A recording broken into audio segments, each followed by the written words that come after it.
America के राष्ट्रपति Donald Trump के भारत पर लगाए गए 50% टैरिफ की चर्चा हो रही है। इस बीच भारत ने भी यह साफ कर दिया है कि ट्रंप के टैरिफ के सामने भारत झुकेगा नहीं। ये एप्पल नाम की कंपनी जो आईफोन बना रही है, भारत में आकर क्यों बना रही है? इसलिए क्योंकि वो जानते हैं कि यहाँ पर मजदूरों को कम पैसा देना पड़ेगा, मजदूरी बहुत सस्ती है, यहाँ पर सारा काम सस्ते में हो जाएगा। यही काम अगर वो अमेरिका में जाकर करवाएंगे तो उनकी जो कीमत है वो बहुत बढ़ जाएगी। इसलिए ये हमारे देशों को सिर्फ एक ऐसी जगह समझते हैं जहां पर सस्ते मजदूर मिलते हैं, जहां के संसाधनों को कम पैसे में खरीदा जा सकता है और जहां के बाजारों में मोटे दामों पर अपना घटिया सामान ये देश डंप कर सकते हैं। आज से कुछ दशक पहले संपन्नता के आधार पर दुनिया के देशों को विश्व के नक्शे पर दो हिस्सों में बांटा जाता था। उत्तर में अमेरिका, कनाडा, ब्रिटेन, फ्रांस और जर्मनी जैसे देश और दक्षिण में भारत, चीन और ब्राजील जैसे देश। इस प्रकार से बंटवारा हो चुका था। हालांकि भारत जैसे देश अब दुनिया की सबसे तेजी से आगे बढ़ने वाली अर्थव्यवस्था बन चुके हैं, लेकिन तब अमीर देश अलग दिखाई देते थे और गरीब और जो विकासशील देश थे वो अलग दिखाई देते थे, जो कि आप दो रंगों से यहां पर देख सकते हैं। यह दुनिया का बंटवारा है और यह बंटवारा है पैसे के आधार पर।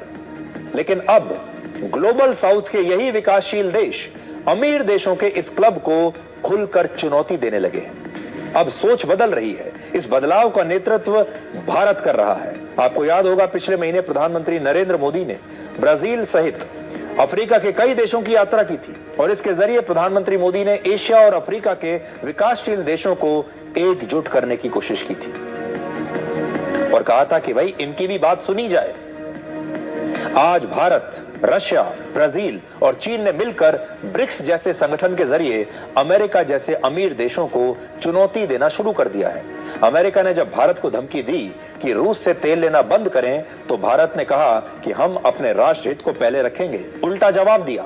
जब अमेरिका ने ब्राजील पर 50% टैरिफ लगा दिया भारत की ही तरह, तो ब्राजील के राष्ट्रपति ने साफ कह दिया कि अब हम अमेरिका के मोहताज नहीं हैं, हमारा कारोबार पूरी दुनिया में चलता है, हमें अमेरिका की जरूरत ही नहीं।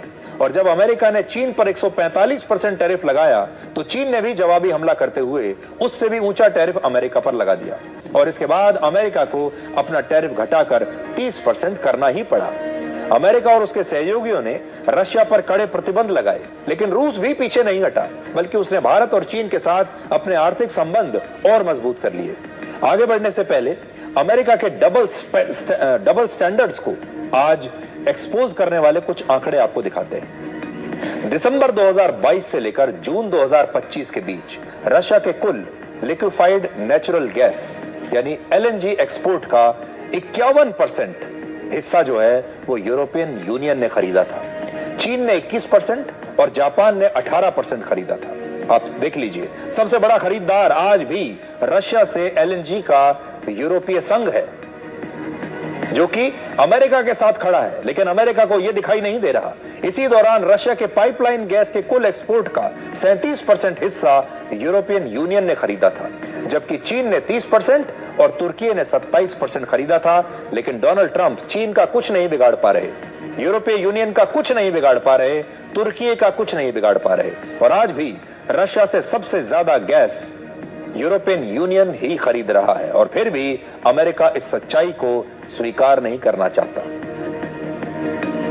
ये डबल स्टैंडर्ड्स हैं अमेरिका के।